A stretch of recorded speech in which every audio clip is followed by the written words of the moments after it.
राष्ट्रवादी शरदचंद्र पवार पक्षाची उमेदवारी आज जाहीर होण्याची शक्यता आहे। उमेदवारी यादी ही जाहीर होण्याची दाट शक्यता आहे। तर राष्ट्रवादी शरदचंद्र पवार पक्षाचे प्रदेशाध्यक्ष जयंत पाटील यांच्याकडून माहिती देण्यात आली आहे। शरद पवार यांच्या वाटेला त्यामुळे आता 10 जागा येण्याची देखील शक्यता वर्तवली जाते। तर यामध्येच कोणाकोणाला संधी मिळणार याकडे सर्वांच्याच नजरा लागून असल्याचं बघायला मिळत आहे। शरद पवार यांच्या राष्ट्रवादी काँग्रेस पक्षाची उमेदवार यादी आज जाहीर केली जाईल। या संदर्भातली माहिती राष्ट्रवादीचे प्रदेशाध्यक्ष जयंत पाटील यांनी दिली आहे। तर आर्वीचे माजी आमदार अमर काळे यांनी कालच शरद पवार यांच्या राष्ट्रवादीत पक्ष प्रवेश केला आहे। त्यावेळेस त्यांनी ही माहिती दिल्याचं कळतं। तर मवियात आता असलेल्या काँग्रेस पक्षाने आतापर्यंत महाराष्ट्रातील 12 उमेदवारांची यादी ही जाहीर केली आहे। तर उद्धव ठाकरेंच्या शिवसेनेने 16 उमेदवारांची यादी जाहीर केली आहे। दरम्यान शरद पवार यांच्या वाटेला मवियामध्ये एकूण 10 जागा येण्याची शक्यता वर्तवली जाते। त्यामुळे आता शरद पवार यांच्या या पक्षाच्या उमेदवारांच्या यादीमध्ये नेमकं कोणाकोणाचं नाव येतंय पुढे हे पाहणं महत्त्वाचं आहे।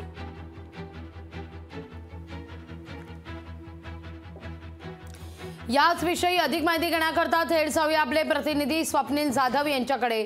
स्वप्नील, आतापर्यंत ज्या याद्या समोर आलेल्या आहेत ते यामध्ये भाजपची यादी समोर आलेली आहे, शिवसेना उद्धव बाळासाहेब ठाकरे या पक्षाची यादी समोर आलेली आहे। इतकंच काय तर शिवसेनेची यादी समोर आलेली आहे। पण दोनही राष्ट्रवादी काँग्रेसच्या याद्या काही समोर आलेल्या नाहीयेत। मग राष्ट्रवादी काँग्रेस अजितदादांची असू दे किंवा राष्ट्रवादी काँग्रेस शरदचंद्र पवार पक्षाची असू दे, आज मात्र 10 जागांसंदर्भात उमेदवारीची घोषणा शरद पवार यांच्या राष्ट्रवादी काँग्रेसकडून होण्याची शक्यता वर्तवली जाते।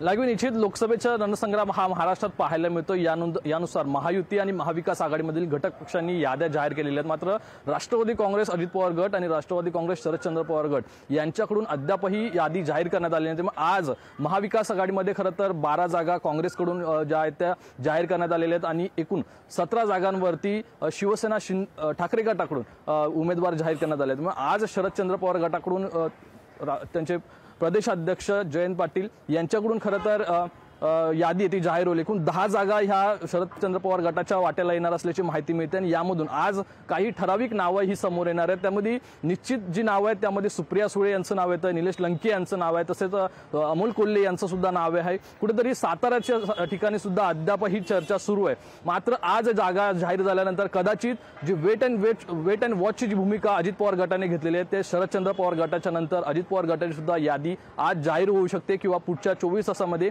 ही यादी जाहीर होते। नक्की शरदचंद्र पवार गटाकडून आज किती जागा जाहीर केल्या जातात याकडे सर्वांचं लक्ष असेल। लागवी निश्चित स्वप्नील, तुर्तास धन्यवाद तुम्ही दिलेल्या एकूणच सविस्तर माहिती करता। लोकशाही मराठी ऐका, पहा, जागरूक रहा।